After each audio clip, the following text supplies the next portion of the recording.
Hello, my dear students, and welcome back to my channel. Today, we are going to do our chapter 3rd of History, class 9th, NCRT. So, the name of our chapter is students Nazism and the Rise of Hitler. So, I have done the explanation of this chapter and made the videos for that also. You can check out on my channel. Okay.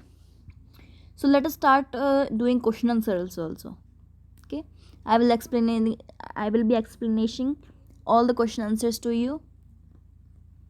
So basically, first of all, we will be doing the one marker questions that are very important for us.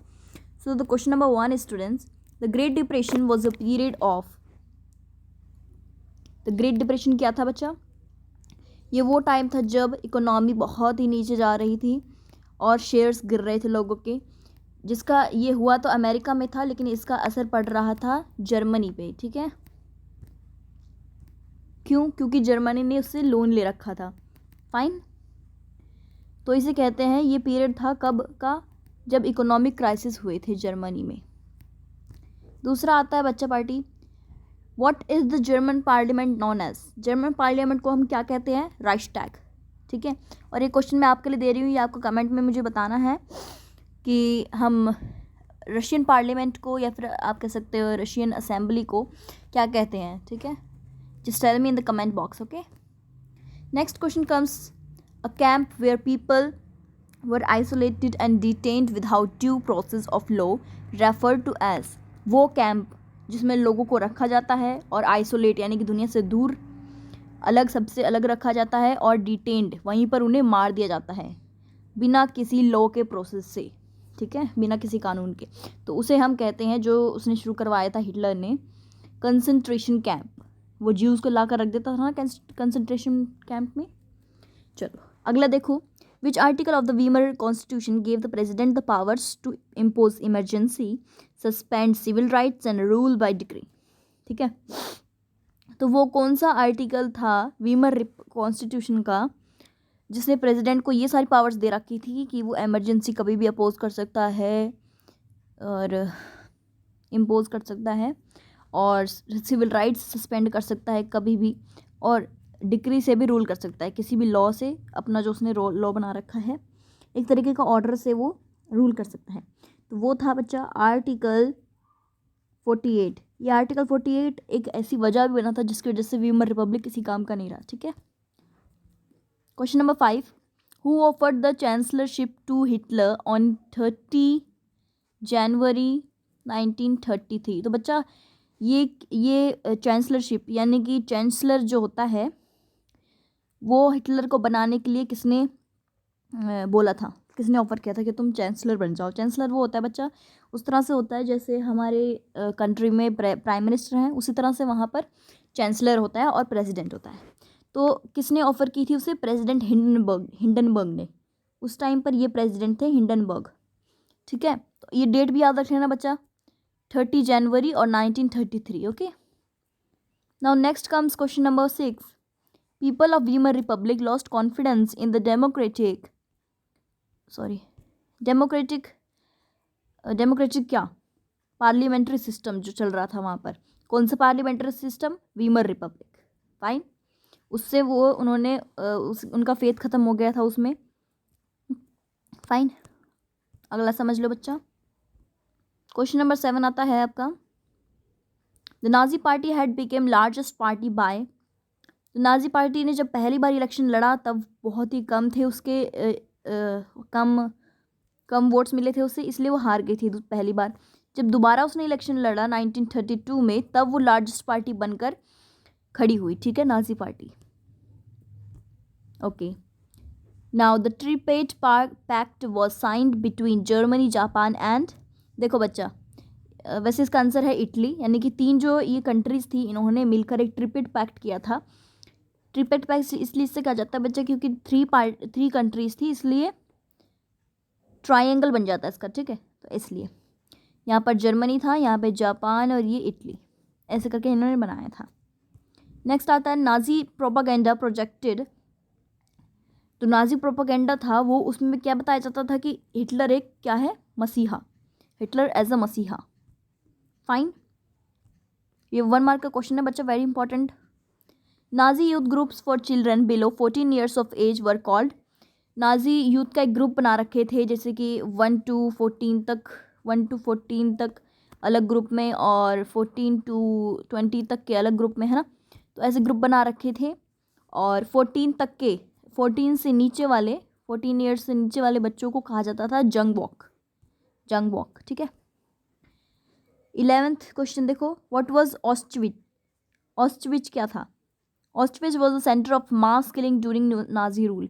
जब Nazis ने rule किया था Germany पे Hitler के time पे, तो ऑस्टविच वो जगह थी जहाँ पर ज्यूज़ को मारा जा रहा था, जिप्सीज को मारा जा रहा था, हैंडीकैप्ड को मारा जा रहा था, ठीक है। What was the original name of Nazi party. Nazi party का ओरिजिनल नेम क्या था? The national socialist German workers party. पहले इसका नाम था, जब तक हिटलर नहीं आया था तब तक इसका नाम था जर्मन्स वर्कर पार्टी, और बाद में जब हिटलर आया और उसका हेड बन गया तब उसने ये नाम रखा और आगे चलकर इसका नाम पड़ा Nazi party. Fine, okay. 13th आता है बच्चा, the gas chambers that looked like bathrooms equipped with fake showers heads were labelled as disinfection areas. तो इनको क्या कहा जाता था? कहने को तो ये डिसइंफेक्शन एरियाज थे, लेकिन यहाँ पर जो ये शावर्स लगे हुए थे बाथरूम की तरह, है ना, उसमें से उन शावर्स में से वो नकली शावर्स थे और उनमें से गैस लीक होती थी, एक गैस जिसकी वजह से उनका दम घुट जाता था, ज्यूज़ का और जिप्सीज़ का, जिनको भी उसे मरवाना था। तो और उसने उस जगह का नाम दे रखा था डिसइंफेक्शन एरियाज, ठीक है। नेक्स्ट आता है 14th, how did Hitler view war. War को कैसे देखता था हिटलर, उसके लिए क्या थी war? Hitler viewed war as the way out of approaching economic crisis. वो सोचता था कि इकोनॉमिक क्राइसिस से बचने के लिए, इस इकोनॉमिक आपदा से बचने के लिए हमें वॉर लड़नी होगी, जिससे कि जितनी भी टेरिटरी जिसके भी पास आएगी फिर वो उसका इस्तेमाल करेगा, ठीक है। अगला देखो, when was the enabling act passed in Germany. Germany में एनेबलिंग एक्ट कब पास किया गया था? 30 मार्च 1933, ठीक है।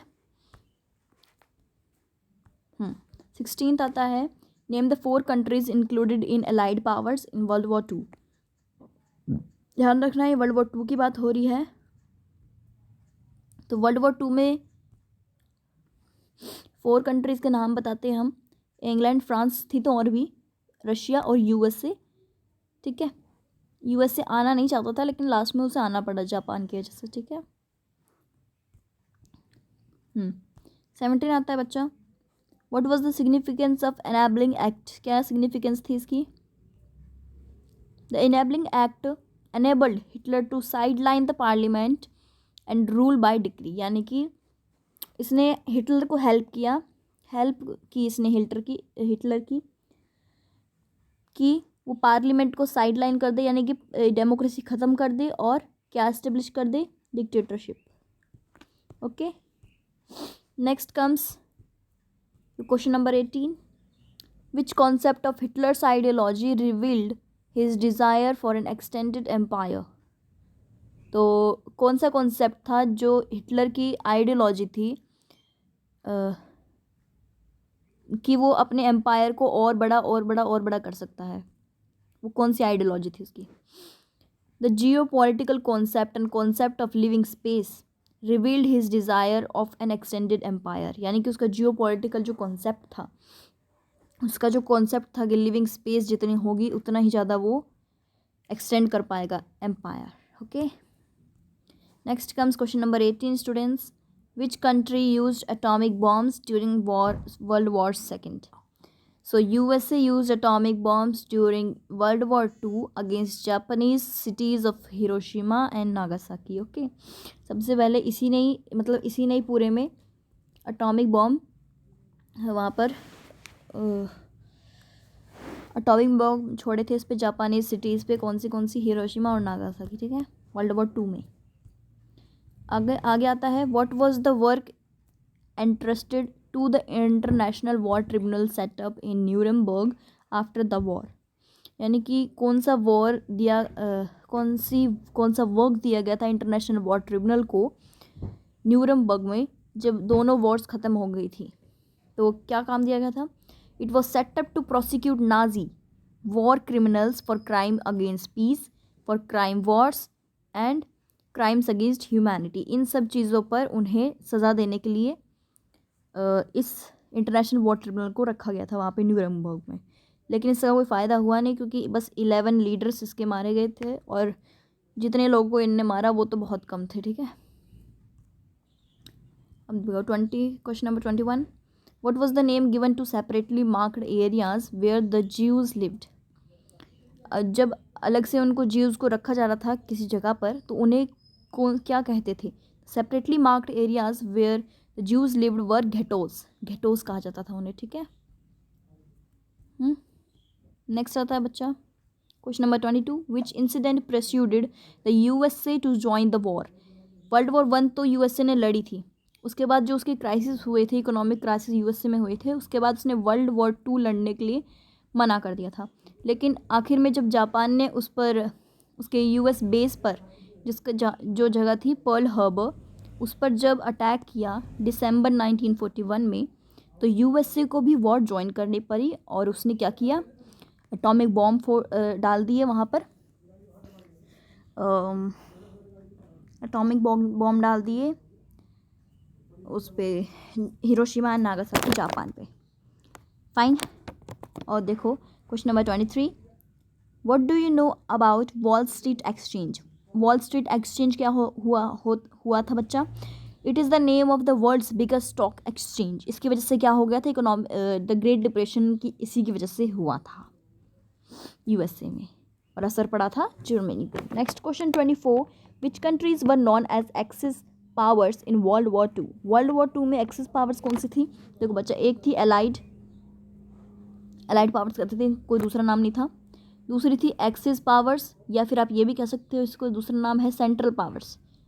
ठीक है, तो ये दो थी। तो एक्सिस पावर्स थी, उसमें आते जर्मनी, इटली और जापान। ठीक है, ये कुछ स्टेट्स थे। Okay, next question number 25, when did youth league of the Nazis found. Nazis की यूथ लीग कब मिलती है हमें? The youth league of Nazis was founded in 1922। जो यूथ लीग थी नाजीज की वो कब मिली थी? 1922 में। Okay, don't forget about it. या अब थोड़े हम 2 मार्क का क्वेश्चंस करेंगे। ओके, या तो सबसे पहला क्वेश्चन आता है इसमें बच्चा party, trace any 3 main features of the foreign policy of Hitler. Hitler की जो फॉरेन पॉलिसी थी उसके बारे में हम कोई 3 फीचर्स बताएंगे। चलो तो आंसर शुरू करते हैं। सबसे पहले हमें लिखना है बच्चा, ऑन 30 जनवरी 1933, यानी कि 1933 में जब हिटलर चांसलर बना जर्मनी का, ही एस्टेब्लिश्ड डिक्टेटरशिप। उसने डिक्टेटरशिप लगा दी और डेमोक्रेसी को हटा दिया। सिंपल सी लाइन है। आगे देखो क्या लिखोगे, right from the beginning he followed a policy of aggression and war. Aggression यानी कि एकदम गुस्से वाली, और वॉर की यानी कि बस लड़ाकू टाइप की इसकी जो पॉलिसी थी वो उसने दूसरी कंट्रीज़ पर अपनाई। ये नहीं कि सबके साथ अपने रिलेशंस अच्छे करें, नहीं। अगला देखो, he pulled out the League of Nations in 1933। तो इसने क्या किया? जो लीग ऑफ नेशंस थी वो 1933 में हटाई और रीऑक्यूपाइड किया राइनलैंड, जो उसने लूट लिया था कंसेशन के तौर पे। फ्रांस को और दूसरी कंट्रीज़ को बांट दिया गया था राइनलैंड, जिसमें बहुत सारे रिसोर्सेज थे। तो कब उसने वापस ले लिए? 1936 में। याद रखना बच्चों, very important. The integrated Austria and Germany, Austria और जर्मनी को भी इसने लिया, ऑस्ट्रिया जर्मनी को एक साथ कर लिया। कब? 1938 में। किस स्लोगन के, कौन सा स्लोगन देते हुए? That one people, okay, one empire and the one leader. तो ये स्लोगन दिया था उसने, हिटलर ने, जिससे उसने जर्मनी और ऑस्ट्रिया को एक कर लिया। फाइन, चलो। The peace treaty at Versailles with the allies was an harsh and humiliating peace. Explain the statement with any 3 examples. So we have to give 3 examples for this. Peace treaty जो हुई थी Versailles की, उसको जो allies ने harsh और humiliating piece दी थी Germany को, उसके 3 एग्जाम्पल्स हम बताएंगे। ओके, सबसे पहला आता है in the first world war Germany was defeated. Germany क्या हार गई थी फर्स्ट वर्ल्ड वॉर में। The peace treaty at Versailles with the allies was a harsh and humiliating peace. तो जो ये पीस ट्रीटी थी वर्सेल्स की, उसे वो जो अलाइज ने दी थी जर्मनी को, वो हार्श और ह्यूमिलेटिंग पीस थी। कैसे? Germany lots it's overseas colonies and also much of its territories in Europe. Europe के अंदर जो उसकी कॉलोनीज बची हुई थी और जो टेरिटरीज थी, 30% टेरिटरीज उसकी ले ली थी यूरोप में से, ठीक है, जर्मनी की। और उसके बाद 37% ऑफ आयरन ले लिया था, 26% ऑफ कोल ले लिया था, और किसको दे दिया था? फ्रांस को और दूसरी कंट्रीज़ को। ओके, अगला है the allied powers demilitarise Germany to weaken its power. और फिर क्या किया था?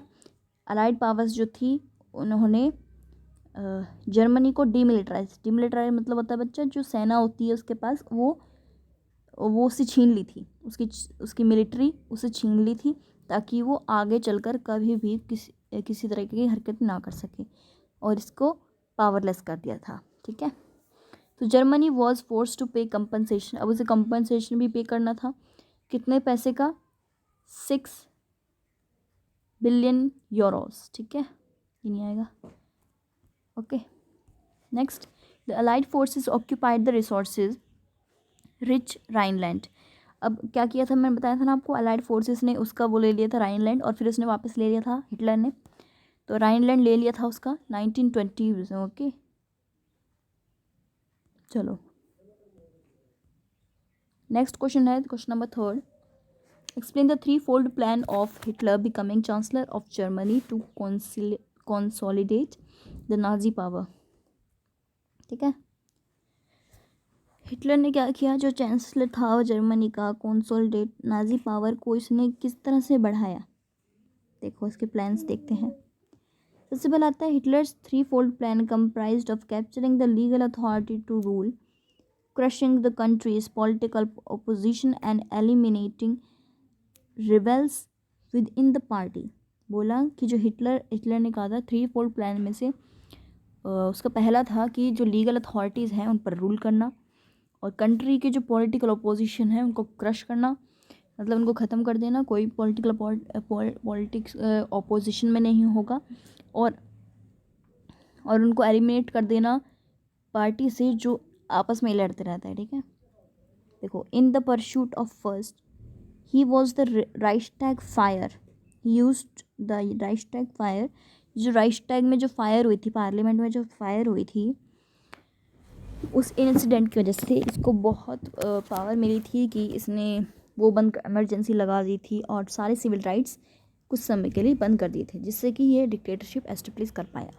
अब ऐसा भी हो सकता है कि इसने खुद वहाँ पर फायर लगवाई हो, आग लगवाई हो, इसके सपोर्टर्स ने। ठीक है, एंड और आगे आता है 19 March 1933 the German Reichstag pass the enabling laws which transferred all the powers from the Reichstag to the government headed by him.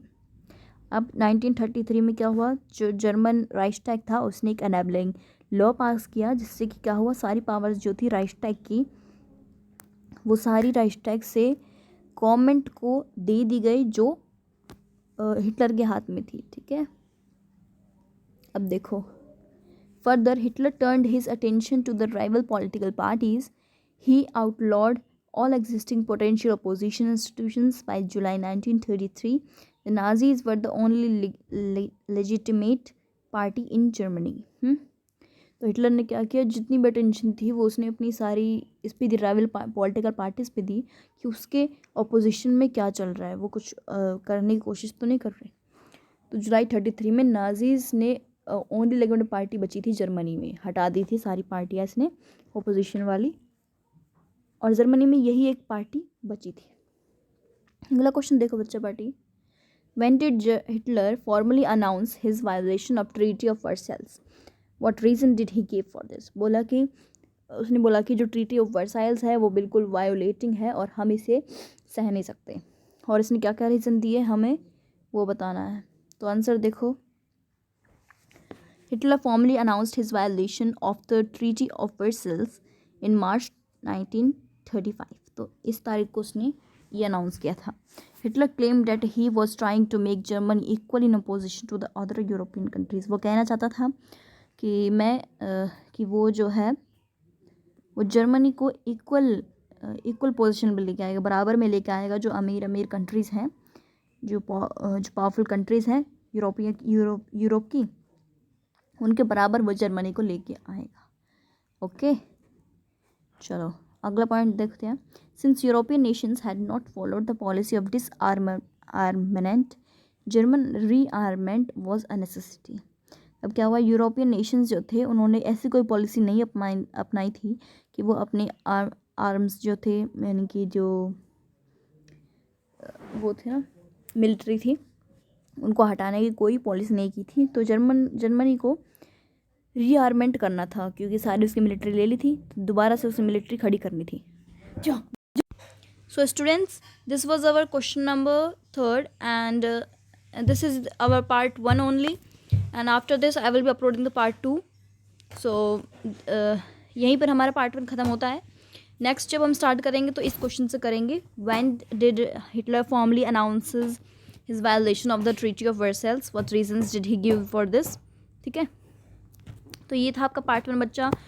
किस चीज़ का, NCERT सॉल्यूशंस जो थे, Nazism and the rise of Hitler, chapter 3 of your class 9th history NCERT. ठीक है, सो at last I would like to say please like, share and subscribe to my channel, and bye bye everyone.